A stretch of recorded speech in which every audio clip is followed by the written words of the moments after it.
So, but I was always considered shy, and to move into sales, and I started selling long distance service as my first job just for 8 months. But you know, you have to, I talked about this earlier, setting goals for the kind of company, the role that you want.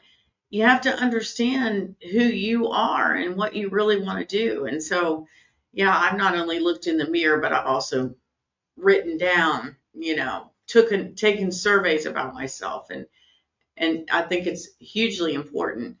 One other thing that I got distracted about that I do want to say too, that I learned in software sales, but I say this to people about a job. Don't go through the interview without knowing at the end where you stand. And so things like, and this scares people to death, things like, if knowing what you know about me today, this is the first interview, knowing what you know about me today. This is what they should say. This is what they should say. Knowing what you know about me, knowing what you know about me today, would you hire me for this job? Would I be the right person for this job?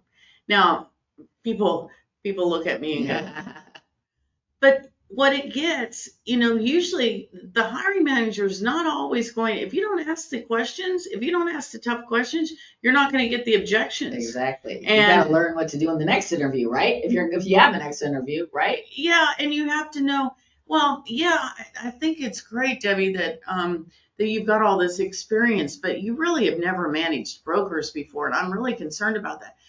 Well, I understand that you're concerned, but I've been working for a broker for the past 5 years, and this is what I've done. So I'm handling that objection, even if that hiring manager is not changing their mind by me asking the question.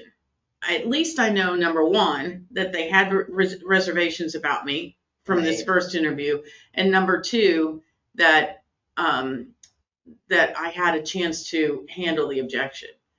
And I've gotten jobs. I interviewed with Frito-Lay, I remember, and I asked him that question at the end. He said, I don't have anything to tell you. So sometimes you're going to get that lucky.